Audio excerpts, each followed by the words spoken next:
नमस्कार, जय हिंद। आप सभी भविष्य के भावी अध्यापकों का हार्दिक स्वागत है, तहे दिल से अभिनंदन है। दोस्तों, यहाँ पर शिक्षक भर्ती में शामिल होने से पहले आप ये सुनिश्चित कर लीजिएगा कि हमारा गणित में मैथमेटिक्स में जो सवाल आते हैं उनके अलावा जो क्वेश्चंस आते हैं, यानी ये सवाल का वीडियो नहीं है, ये पेडागॉजी का वीडियो है। इसमें आपके क्वेश्चंस कैसे आते हैं, 30 क्वेश्चंस जो हमेशा प्रश्न पूछे जाते हैं, रिपीटेड प्रश्न है बहुत बार, ठीक है। इन क्वेश्चंस को आपको करना क्या है, बहुत तेजी से रेखा गणित हेतु निम्नलिखित ऑप्शन हैं उसमें सर्वाधिक प्रमुख विधि कौन सी है। अगर रेखा गणित आ जाए, ज्यामिति आ जाए, तो फिर भैया कैसे क्वेश्चंस आप लगाएंगे। जी हाँ, ये बहुत बड़ा निर्भर करता है। तो दोस्तों, अगर हम बात करें इस क्वेश्चन की, तो इस क्वेश्चन की क्या हो जाएगा, इस क्वेश्चन का क्या हो जाएगा, रेखा गणित हेतु जो है सर्वाधिक प्रमुख विधि कौन सी है, निगमन विधि, आगमन विधि, खोज विधि, व्याख्यान विधि। आपको पता होना चाहिए, निगमन विधि में पहले सिद्धांत बाद में उदाहरण दिया जाता है, आगमन विधि में पहले उदाहरण और बाद में सिद्धांत दिया जाता है। तो क्वेश्चन का राइट आंसर जो हो जाएगा option number B is right answer, यानी रेखा गणित का जो है सब सिस्टम जो है, रेखा गणित की बात करें तो तुरंत आगमन विधि लगा देना और कुछ नहीं।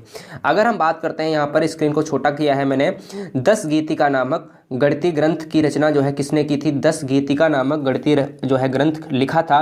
4 ऑप्शंस आपके सामने हैं, फटाफट इस क्वेश्चन को नोट कर लेना, ठीक है, समय मिलते ही। तो दोस्तों, एक बार क्या करना है, रात है दोस्तों, आप दिन में देखेंगे ये वीडियो, तो दोस्तों क्या करना है, एक बार शेयर कर देना है जिससे सभी बच्चे जुड़ जाएं, ठीक है ना।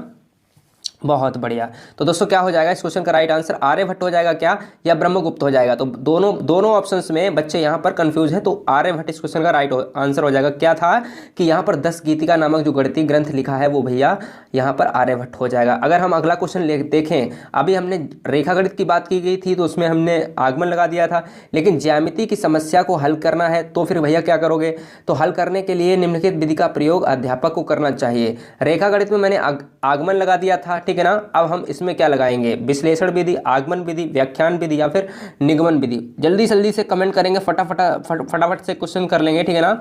जो बच्चे यहाँ पर नए हैं उन सभी का स्वागत है, और जितने भी बच्चे यहाँ पर पुराने हैं उन सभी से हम दिल से जुड़े हुए हैं, नए बच्चे भी जल्दी ही दिल से जुड़ जाएंगे, ठीक है ना। प्रश्न नंबर 3 का जो आंसर हो जाएगा वो क्या हो जाएगा, विश्लेषण विधि। मैंने कहा ऑप्शन नंबर ए हो जाएगा इस क्वेश्चन में। ज्यामिति जब भी आए तो विश्लेषण मार देना, रेखा गणित आए तो आगमन मार देना, ठीक है ना। बहुत बढ़िया। अगर क्वेश्चन देखें कि अपेक्षित व्यवहारगत परिवर्तन में निहित है, अपेक्षित व्यवहारगत परिवर्तन में निहित है, इस वीडियो को आप ये सुनिश्चित कर लो, इस वीडियो को पूरा देखना है या आधा देखना है, ये आपके ऊपर निर्भर करेगा दोस्तों, ठीक है ना। चलो बिल्कुल सर। तो क्या हो जाएगा इस क्वेश्चन का राइट आंसर, बहुत बढ़िया। तो क्या हो जाएगा, अपेक्षित व्यवहारगत परिवर्तन में निहित है, क्या है निहित, यहाँ पर प्राप्य उद्देश्य निहित है, यानी बी ऑप्शन लिख लेना है अपनी कॉपी में, फटाफट बी ऑप्शन आपको लिख लेना है, ठीक है ना। बहुत अच्छे। अगर हम बात करें यहाँ पर शिक्षण के सामान्य उद्देश्य होते हैं, शिक्षण के सामान्य उद्देश्य होते हैं, दूरगामी होते हैं, दूरगामी नहीं होते हैं, पाठ्य योजना में प्राप्त नहीं किए जा सकते हैं, मानव व्यवहार में नहीं झलकते हैं। ये क्या हो जाएगा राइट आंसर, आपको बताना है मेरे भाई, जल्दी से कमेंट करना है फटाफट। इस क्वेश्चन का क्या हो जाएगा राइट आंसर, जल्दी से कमेंट करिएगा। तो दोस्तों क्या हो जाएगा, यहाँ पर दूरगामी हो जाएगा, answer number first is right answer हो जाएगा। यानी जो शिक्षण का सूत्र, यहाँ पर शिक्षण सूत्र की बात कर रहे हैं यहाँ पर, ठीक है ना। शिक्षण सूत्र, गणित के शिक्षण सूत्र की बात कर रहे हैं। शिक्षण के सामान्य उद्देश्य क्या होते हैं, दूरगामी होते हैं। Option number first is right answer. प्रश्न नंबर 6 हमारे सामने है कि प्राथमिक स्तर पर गणित शिक्षण का महत्व क्या है, सांस्कृतिक है, मानसिक है, व्यवहारिक है, आध्यात्मिक है। मोस्ट इंपॉर्टेंट क्वेश्चन, ये बहुत बार पूछा जाता है एग्जाम में। बहुत बढ़िया। क्या हो जाएगा राइट आंसर आपके हिसाब से, फटाफट इस क्वेश्चन का राइट आंसर दीजिएगा। तो दोस्तों अगर प्राथमिक स्तर की बात करें तो दोस्तों यहाँ पर option number C is right answer हो जाएगा। व्यवहारिक लगा देना, बिना कुछ भी करे हुए यहाँ पर इंपॉर्टेंट सेशन में ये डबल स्टार में क्वेश्चन लगा लेना, ठीक है ना। ये बहुत ज़्यादा, इसको अच्छे तरीके से तैयार कर लेना है, ठीक है। चलते हैं क्वेश्चन नंबर 7 पर। आपके सामने स्क्रीन पर है, एक क्वेश्चन टाइप किया गया है यहाँ पर। गणित शिक्षण छात्रों में प्रश्न को शीघ्र एवं शुद्ध हल करने की आदत डालने की श्रेष्ठ विधि है। अगर कोई बच्चा, यहाँ पर आप अध्यापक हैं, आप चाहते हैं कि बच्चा जो है ज़्यादा जल्दी से शीघ्र हल तो करे लेकिन शुद्ध भी हल करे, तो भैया कौन सी विधि जो है अच्छी हो जाएगी, इंपॉर्टेंट हो जाएगी। शुद्धता से हल करवाना, निर्धारित समयावधि में प्रश्नों को हल करवाना, लिखित एवं मौखिक अभ्यास करवाना, या शीघ्रता से प्रश्न हल करवाना। तो दोस्तों नॉर्मल सी बात है कि अगर थोड़ा सा दिमाग पर आकर आप जोड़ डालोगे तो क्या हो जाएगा, ऑप्शन नंबर सी। क्योंकि हमने बात की है, क्या बात की है, शुद्धता हो लेकिन शीघ्र हो। तो लिखित और मौखिक में क्या होता है ना, शीघ्र चीजें हो जाती हैं, इसलिए इंपॉर्टेंट है ये वाला प्रश्न नंबर 7। तो यहाँ पर क्या हो जाएगा, क्वेश्चन नंबर 8 हमारा ये है, कि गणित शिक्षण का वास्तविक उद्देश्य ज्ञान प्राप्त करना नहीं वरन शक्ति प्राप्त प्रदान करना है। यह कथन किसने दिया था? डियूर ने दिया था, वेकन ने दिया था, या डटन ने दिया था, या फिर रमन ने दिया था। बहुत अच्छा क्वेश्चन है कि गणित शिक्षण का वास्तविक उद्देश्य अगर प्राप्त करना है, यानी प्राप्त करने का ज्ञान अगर प्राप्त करना है, तो ये जो है एक परिभाषा दी थी, एक कथन दिया था, जैसे कथन मनोविज्ञान में होते हैं, ठीक है ना। तो यहाँ पर वो कथन किसने दिया है? जो गणित शिक्षण के माध्यम से होता है। तो डटन हो जाएगा क्या? बिल्कुल यहाँ पर डटन हो जाएगा। Answer right, option number C is right answer हो जाएगा, ठीक है ना। चले नेक्स्ट क्वेश्चन की तरफ। नेक्स्ट क्वेश्चन यहाँ पर हमारा ये है कि प्रश्न नंबर 9 बहुत इंपॉर्टेंट, बहुत ज़्यादा इंपॉर्टेंट। तो क्या हो जाएगा? बहुत बढ़िया। तो दोस्तों यहाँ पर क्या हो जाएगा? सभी का स्वागत है, जितनी भी बच्चे यहाँ पर जुड़े हुए हैं सभी का स्वागत है। कुहुक, कुहुक गणित ग्रंथ की रचना किसने की थी? इंपॉर्टेंट है। बराहमिहिर, महावीराचार्य, ब्रह्मगुप्त, श्रीधराचार्य। क्या हो जाएगा राइट आंसर? आपकी कल सुबह रस की वीडियो आएगी, बहुत इंपॉर्टेंट हिंदी का, ठीक है ना। समास कर चुका हूँ, संधि कर चुका हूँ। जो बच्चे नए हैं नीचे लिंक आपको मिल जाएगी, ठीक है। बहुत बढ़िया। तो दोस्तों यहाँ पर क्या हो जाएगा? कुहुक गणित ग्रंथ की रचना किसने की थी? बराहमिहिर ने या ब्रह्मगुप्त ने? तो इस बच्चे में ए और सी में कंफ्यूजन है, तो सी हो जाएगा यहाँ पर। कुहुक जो है ब्रह्मगुप्त ने की थी, इंपॉर्टेंट हो जाता है। प्रश्न नंबर 10 आपके सामने है। राजस्थान में जो है, राजस्थान के भीनमाला कस्बे में जो एक गणितज्ञ है, यानी जो मैथमेटिशियन था, वो भैया कौन है? यहाँ पर इंपॉर्टेंट है, बहुत ज़्यादा इंपॉर्टेंट। बताओ, इसके ऑप्शंस देते हैं। महावीराचार्य, श्रीधराचार्य, ब्रह्मगुप्त, बराहमिहिर। बहुत सिंपल सा क्वेश्चन है, आप बताएं। तो दोस्तों यहाँ पर क्या हो जाएगा राइट आंसर? थोड़ा सा कनेक्शन लूज हो सकता है, ठीक है, कनेक्शन लूज हो सकता है, कोई बात नहीं है यहाँ पर। चलो नेक्स्ट क्वेश्चन की तरफ। बिल्कुल, इस क्वेश्चन का मैं देख लेता हूँ एक बार नेट। बहुत बढ़िया। तो दोस्तों क्या हो जाएगा इस क्वेश्चन का राइट आंसर? इस क्वेश्चन का राइट आंसर जो हो जाएगा ब्रह्मगुप्त हो जाएगा, ब्रह्मगुप्त हो जाएगा। ऑप्शन नंबर सी हो जाएगा, यानी ऑप्शन नंबर सी किसका है? राजस्थान के भीनमाला कस्बे से एक गणितज्ञ का संबंध है यहाँ पर, ऑप्शन नंबर सी। गणित सार संग्रह की रचना किसने की है? देखो, ब्रह्मगुप्त हमेशा इंपॉर्टेंट क्वेश्चन हो जाता है, बहुत ज़्यादा इंपॉर्टेंट हो जाता है ब्रह्मगुप्त। तो ब्रह्मगुप्त याद रखना है, राजस्थान से रिलेट करते हैं, ठीक है ना, याद रखिएगा मेरे भाई। अगर हम चलें नेक्स्ट क्वेश्चन की तरफ चलें। नेक्स्ट क्वेश्चन हमारा क्या है कि गणित सार संग्रह की रचना किसने की है? महावीराचार्य, श्रीधराचार्य, भास्कराचार्य, या फिर गणेशाचार्य। बहुत इंपॉर्टेंट है, बहुत ज़्यादा इंपॉर्टेंट। देखो मेरे भाई, अगर हम बात करें गणित सार संग्रह की रचना की जो की थी, वो महावीराचार्य ने की थी। Option number A is right answer, यानी गणित सार संग्रह की रचना किसने की थी? महावीराचार्य ने। क्वेश्चन नंबर 12 हमारा ये है कि गणित की वह कौन सी विधि है जो करके सीखने के सिद्धांत पर काम करती है? बहुत इंपॉर्टेंट, डबल स्टार में लगा लेना कि जो करके सीखने पर सिद्धांत पर काम करती है, जिसमें छात्र अधिक सक्रिय रहते हैं, वे जिसके द्वारा नवीन तथ्यों की खोज की जा सकती है। दोस्तों बता देते हैं कि अगर जो बच्चा अभी तक टेलीग्राम पर नहीं जुड़ा है, वहां पर आपको पीडीएफ से लेकर हर चीज़ मिल जाती है, ठीक है ना। यहाँ पर शिक्षा में को बेचने का काम नहीं किया जा सकता है, तो इसलिए याद रखिएगा यहाँ पर सारी चीज़ें फ्री हैं आपके लिए। स्क्रीन को छोटा किया है, ऑप्शंस आपके सामने ए है, प्रयोगशाला विधि है, संश्लेषणात्मक विधि है, प्रयोजना विधि है। क्या हो जाएगा राइट आंसर? तो यहाँ पर जो राइट आंसर है दोस्तों क्या हो जाएगा? प्रयोगशाला विधि हो जाएगी। जब भी हमने कहा है कि जब भी कोई बच्चा है वो करके सीखने के सिद्धांत पर काम करे, तो तुरंत एकदम प्रयोगशाला, क्योंकि प्रयोगशाला में भाई काम किया जाता है। ऐसे दिमाग में ट्रिक बना लो, प्रयोगशाला में पहले इन्वेंशन करते हैं, तो करके सीखने पर ही हम हो जाएगा। B option is right answer, ठीक है ना। बहुत बढ़िया। हर क्वेश्चन को आपको कॉपी में लिख लेना है। किसी खेल का क्षेत्रफल ज्ञात करने के लिए उपयोगी गणित शिक्षण विधि, अगर हम किसी खेल का क्षेत्रफल ज्ञात करना है तो भैया कौन सी शिक्षण विधि इंपॉर्टेंट है, ये आपको बता देना है मेरे भाई। अगर हम बात करें विश्लेषण विधि, इकाई विधि, क्रिया विधि या संश्लेषण विधि, तो क्या हो जाएगा राइट आंसर? अगर हम खेल का क्षेत्रफल ज्ञात करें तो क्या हो जाएगा? क्रिया विधि। दोस्तों जब भी क्रिया विधि की बात आए, जब भी खेल की बात आए, तो क्रिया विधि अब याद कैसे करोगे कि क्रिया विधि यानी खेल में अगर हम बैट से मारेंगे तो बैट से मारने के लिए हमें अपने हाथों से क्रिया करनी पड़ेगी, यानी ये ट्रिक हमारी दिमाग में बैठ गई, तो ये आप भूलोगे नहीं, ठीक है ना। अब इंपॉर्टेंट सिंपल सा क्वेश्चन लेते हैं कि अबेकस का प्रयोग छोटी कक्षाओं में किया जाता है। किस कक्षाओं के लिए किया जाता है अबेकस का प्रयोग, और अबेकस होता क्या है? क्या अबेकस होता है? दोस्तों अबेकस हमेशा याद रखना कि गिनती से रिलेटेड होता है। गिन तारा जो नहीं होता है, यहाँ पर जो है ऐसे बने होते हैं, इसमें मोती लगे होते हैं, तो यार छोटे बच्चों को गिनती मोतियों से सिखाई जाती है, इसलिए option number C is right answer हो जाएगा। 15वां नंबर क्वेश्चन आपके सामने है, आप वृत्त की परिधि ज्ञात करने के लिए किस शिक्षण विधि का प्रयोग में लाएंगे? मैंने खेल विधि के लिए बताया, जैसे ही आए तो तुरंत मार देना क्रिया विधि। हमने बताया रेखा गणित के लिए आए तुरंत मार देना आप आगमन विधि। हमने बताया ज्यामिति के लिए आए तुरंत मार देना आप, क्या मार देना? ज्यामिति के लिए आए। जल्दी से बताएंगे, कमेंट करेंगे ज्यामिति से लिए विश्लेषण विधि मारेंगे क्या? बिल्कुल यहाँ पर। अगर वृत्त की परिधि के लिए अगर आ जाए तो यहाँ पर शिक्षण विधि का कौन सा प्रयोग में लाएंगे, तो दोस्तों यहाँ पर विश्लेषण विधि, इकाई विधि, क्रिया विधि, निगमन विधि। तो क्या हो जाएगा राइट आंसर, थोड़ा सा स्क्रीन को छोटा करते हैं, तो निगमन विधि जब भी बात आए तो वृत्त की परिधि, वृत्त की परिधि क्या है, वृत्त की परिधि है ना, तो यहाँ पर निगमन विधि, ठीक है ना, निगमन, गमन, ऐसे कोई बच्चा यहाँ पर वृत्त पर घूम रहा है, गमन कर रहा है, ठीक है ना, घूम रहा है, गमन कर रहा है इस वृत्त पर, तो ये हमारी ट्रिक दिमाग में फिट हो गई। चलते हैं नेक्स्ट क्वेश्चन की तरफ। नेक्स्ट क्वेश्चन हमारा ये है कि पर्यवेक्षित स्व अध्याय विधि का गुण है। जो पर्यवेक्षित स्व अध्याय विधि का गुण क्या है, व्यक्तिगत जो क्रियाएं होती हैं उसका विधि का गुण है, पिछड़े बालक को शिक्षा उपयुक्त ढंग से देना ये है विधि, या फिर छात्रों की पाठ्यवस्तु का गहनता से विकास करना। तो दोस्तों यहाँ पर तीनों ऑप्शन हमारे सकारात्मक हैं और तीनों ऑप्शन जो है पर्यवेक्षित स्वाध्याय से रिलेटेड है, यानी उपरोक्त सभी हो जाएगा इस क्वेश्चन का राइट आंसर, ठीक है ना। ये क्वेश्चन आपको दिमाग में रहना है। अगर हम बात करें यहाँ पर रेखा गणित का संबंध है, रेखा गणित का संबंध है आपको यहाँ पर बताना है संख्याओं से, प्रसार व विस्तार से, अंकों से, प्रतीक चिन्हों से। दोस्तों यहाँ पर टेट लेवल परीक्षाओं में ऐसे ही क्वेश्चन पूछे जाते हैं, क्योंकि आपके आधे क्वेश्चंस तो आपके ऐसे पेडागोजी से रहते हैं और आधे क्वेश्चन नंबर होते हैं जिसमें मैथमेटिक्स आपका लाभ हानि बट्टा इस टाइप के क्वेश्चन होते हैं, ठीक है ना, समय दूरी चाल। तो याद रखिएगा दोस्तों इन क्वेश्चंस में आप जितना हो सके उतना प्लस पॉइंट अपना ले लीजिएगा। रेखा गणित का संबंध क्या है, संख्याओं से, प्रसार व विस्तार से, अंकों से, प्रतीकों से। तो दोस्तों अगर रेखा गणित आपने कभी पढ़ी होगी तो यार प्रसार व विस्तार होता है उसमें, ठीक है ना, प्रसार व विस्तार से, और अंक गणित अलग चीज होती है, रेखा गणित अलग चीज होती है, याद रखिएगा प्रसार व विस्तार से, ठीक है ना, बहुत बढ़िया।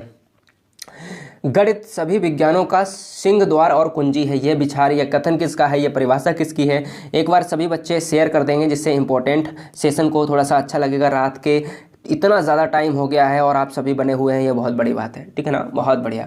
गणित सभी विज्ञानों का सिंह द्वार और कुंजी है, ये किसका विचार है, बहुत इंपॉर्टेंट में आ जाता है। तो दोस्तों Dutton, Hogben, Roger Bacon, P Samuel. तो यहाँ पर रोजर बेकन हो जाएगा इस क्वेश्चन का राइट आंसर, यानी रोजन बेकन हो जाएगा। गणित सभी विज्ञानों का सिंह द्वार और कुंजी है, यानी option number C is right answer. पाठ्यक्रम निर्माण के सिद्धांत हैं, क्या है, पाठ्यक्रम, सभी क्वेश्चंस के आंसर उपयुक्त सभी नहीं होते, ये भी आप दिमाग में बैठा लेना। पाठ्यक्रम निर्माण के सिद्धांत हैं समन्वय व सुसंगठित का, उपयोगिता व जीवन से संबंधित का, या क्रियाशीलता व परिवर्तनशीलता का, या फिर उपरोक्त सभी। तो बताएं फटाफट इस क्वेश्चन का राइट आंसर क्या है, बहुत बढ़िया। तो दोस्तों यहाँ पर क्या हो जाएगा, क्या हो जाएगा, ऑप्शन नंबर डी हो जाएगा, उपरोक्त सभी हो जाएगा। ये भी आपको क्वेश्चन में ध्यान रखना है, समन्वय व सुसंगठित और उपयोगिता व जीवन से संबंधितता का, क्रियाशीलता व परिवर्तनशीलता का, बहुत अच्छे। अगर हम बात करें यहाँ पर वृत्त की परिधि, अगर हमने अभी परिधि की बात की गई थी, वृत्त की परिधि जो होती है सर्किल की, ठीक है ना, तथा व्यास में संबंध ज्ञात करने हेतु किस विधि का प्रयोग। तो दोस्तों ऐसे कठिन क्वेश्चन आ जाते हैं, जब भी परिधि की मैंने बात की अभी, तो परिधि की जैसे ही हमने बात की थी तो उसमें कुछ अलग क्वेश्चन था, लेकिन अगर हमने देखा कि इसमें व्यास के संबंध के साथ हम परिधि को जोड़ रहे हैं, तो फिर भैया कौन सी विधि लाएंगे, आगमन, संश्लेषण, निगमन या प्रयोगशाला, बताओ। हमने वृत्त के बारे में, जब हम परिधि के बारे में पढ़ा था तो हमने अभी गमन के बारे में पढ़ लिया था, ठीक है ना, गमन के बारे में। तो ऐसे ही अगर हम वृत्त और व्यास में, परिधि और व्यास में संबंध निकालेंगे तो प्रयोगशाला विधि हो जाएगा इस क्वेश्चन का right answer, option number D is right answer. अगर हम 21 की बात करें, यहाँ पर 21 हमारे सामने है कि किसी विधि के अंतर्गत यह निर्धारित किया जाता है कि पूरे अध्याय में कितने शीर्षकों के अंतर्गत व कितने कालांशों व किन किन दिनों को पढ़ाना है। बहुत इंपॉर्टेंट क्वेश्चन कह रहा है कि किस विधि के अंतर्गत यह निर्धारित किया जाता है कि पूरे अध्याय में कितने शीर्षक हैं, आप एक शिक्षक हैं और कितने शीर्षक हैं, कितने कालांशों में आप कितने दिनों में पढ़ाएंगे। तो भैया किन दिनों में क्या पढ़ाना है, आगमन विधि से करेंगे, खोज विधि से करेंगे, निगमन विधि से करेंगे या इकाई योजना से करेंगे। तो बहुत सिंपल सा क्वेश्चन है कि भैया इकाई योजना से करेंगे ना, इकाई योजना से ये पढ़ाना है, फिर उसको ये बांटेंगे, फिर उसको ये बांटेंगे, इस इकाई में बांटेंगे। तो यार बहुत सिंपल सा क्वेश्चन है ना, तो ये भी आपको याद रखना है।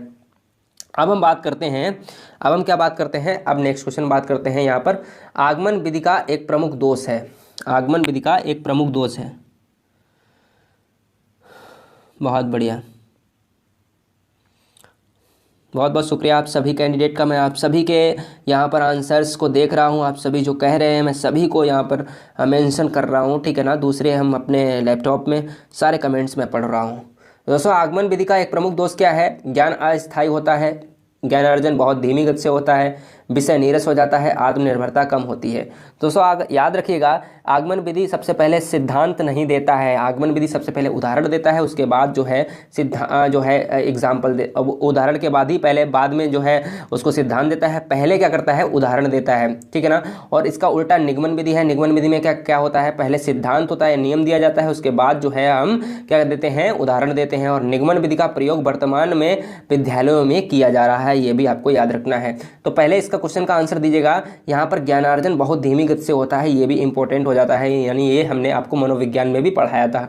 23 नंबर आपके सामने है कि संश्लेषण विधि के संदर्भ में कौन सा कथन गलत है। संश्लेषण विधि के संदर्भ में कौन सा कथन गलत है, इंपॉर्टेंट है, बहुत बढ़िया। तो दोस्तों यहाँ पर क्या है ना कि यह एक वैज्ञानिक विधि है, यह रटने की विधि है और विश्लेषण में पहले प्रयुक्त होता है, इसमें समय व शक्ति दोनों कम लगते हैं। तो क्या हो जाएगा, ऑप्शन नंबर बी हो जाएगा। क्या नहीं सर, बी बच्चे यहाँ पर कर रहे हैं, नहीं होगा। विश्लेषण में पहले प्रयुक्त होता है, यानी ऑप्शन नंबर यहाँ पर क्या हो जाएगा, सी हो जाएगा। संश्लेषण विधि के संदर्भ में कौन सा तथ्य गलत है। 24 नंबर आपके सामने स्क्रीन पर यह रहा कि निम्नलिखित में से कौन सा विधि तर्क प्रधान विधि है। तर्क प्रधान विधि की बात कर रहा है कि तर्क प्रधान विधि कौन सी है, संश्लेषण विधि, विश्लेषण विधि, व्याख्यान विधि, खोज विधि, बताओ। तो दोस्तों क्या हो जाएगा इस क्वेश्चन का राइट आंसर, इस क्वेश्चन का राइट आंसर जो हो जाएगा वो हो जाएगा 24 का विश्लेषण विधि हो जाएगा इस क्वेश्चन का राइट आंसर। तर्क की जब भी बात आए तो विश्लेषण मार देना और कुछ नहीं मारना है आपको मेरे भाई, ठीक है ना। ये भी क्वेश्चन आप लिख लेना फटाफट। 25 नंबर आपका यहाँ पर ये है, बहुत इंपॉर्टेंट क्वेश्चन, बहुत ज़्यादा मोस्ट इंपॉर्टेंट, हमेशा पूछा जाता है। बालकों को कम से कम बताना चाहिए एवं उन्हें अधिक से अधिक स्वयं सोच निकालने के लिए प्रेरित करना चाहिए। सिद्धांत लागू होता है निगमन विधि, आगमन विधि, प्रोजेक्ट विधि या ह्यूस्टेरिक विधि, ठीक है ना। देखो कहीं कहीं ना बच्चों यहाँ पर ह्यूस्टेरिक लिखा जाता है, ठीक है ना, लेकिन हमने अपने ट्रिक के माइंड में ह्यूस्टेरिक लिख लिया है इसको समझने के लिए, लेकिन होता क्या है, ह्यूरिस्टिक विधि होता है, ठीक है ना। ये भी आपको याद रखना है, ठीक है। हम अपने दिमाग में वही चीज़ फीड किए हैं क्योंकि हमें कुछ चीज़ें ना माइंड मैपिंग में याद भी रखनी होती हैं, तो आप भी यहाँ पर याद रखिएगा। और इसको क्या कहते हैं, इन्वेंशन, इसको इंग्लिश में इन्वेंशन कहते हैं या हिंदी में कह सकते हो अन्वेषण, ठीक है ना, याद रखिएगा मेरे भाई। यही हो जाएगा इस क्वेश्चन का राइट आंसर, इसको अच्छे से नोट कर लेना। 26 नंबर आपके सामने ये है कि निम्नलिखित में से कौन सा सिद्धांत प्रयोजना विधि का नहीं है। प्रयोजना विधि का नहीं है, बहुत इंपॉर्टेंट है, सभी बच्चे यहाँ पर जल्दी से करें कमेंट, बहुत बढ़िया। तो दोस्तों अगर हम बात करें इस क्वेश्चन का, क्या हो जाएगा 26 नंबर क्या हो जाएगा, क्रियाशीलता, वास्तविकता, उपयोगिता, मूल्यांकन। दोस्तों यहाँ पर ये हो जाएगा 26 का क्या हो जाएगा, मूल्यांकन राइट आंसर हो जाएगा, यानी ऑप्शन नंबर डी हो जाएगा। यानी निम्नलिखित में से कौन सा सिद्धांत प्रयोजना विधि का नहीं है, यानी क्रियाशीलता, वास्तविकता, उपयोगिता है, बाद बाकी मूल्यांकन नहीं है। 27 नंबर आपका ये है कि गणित शिक्षण में, ये वो बच्चे क्वेश्चन बहुत जल्दी गलत करेंगे। गणित शिक्षण में पाठ्यपुस्तक का उपयोग निम्नलिखित कारण से किया जाता है, प्रायोगिक कार्यों हेतु, प्रस्तावना हेतु, उदाहरण एवं चित्रों हेतु या फिर उपर्युक्त सभी।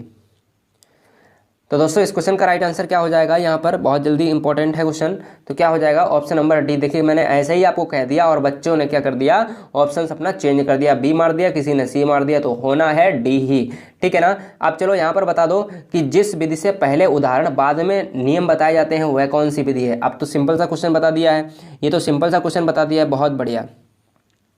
कह रहा है कि जिस विधि से पहले उदाहरण बाद में नियम बताए जाते हैं वह कौन सा है, निगमन है, आगमन है, समस्या है या फिर ह्यूरिस्टिक है। तो दोस्तों पहले अगर हम विधि से पहले उदाहरण और बाद में नियम, तो दोस्तों क्या हो जाएगा, हम अगर पहले उदाहरण देंगे तो क्या आगमन हो जाएगा, यहाँ पर क्या आगमन हो जाएगा, नहीं सर, यहाँ पर ह्यूरिस्टिक दिया है, ठीक है ना। ह्यूरिस्टिक दिया है, क्या दिया है कि जिस विधि में पहले उदाहरण बाद में नियम बताए जाते हैं, तो याद रखना मेरे भाई यहाँ पर क्या हो जाएगा, आगमन हो जाएगा यहाँ पर, ठीक है ना, आगमन हो जाएगा, कुछ मिसप्रिंट भी हो जाती है, ठीक है। उच्च प्राथमिक स्तर पर गणित के लिखित कार्य में अधिकांश त्रुटियां संबंध रखती हैं, क्या हो जाएगा इस क्वेश्चन का राइट आंसर, बहुत बढ़िया, बहुत अच्छे। तो दोस्तों अगर हम बात करें उच्च प्राथमिक स्तर पर गणित के लिखित कार्य में अधिकांश त्रुटियां संबंध रखती हैं, तो दोस्तों यहाँ पर थोड़ा सा कनेक्शन में चेक कर लेता हूँ क्या है, क्या प्रॉब्लम आ रही है।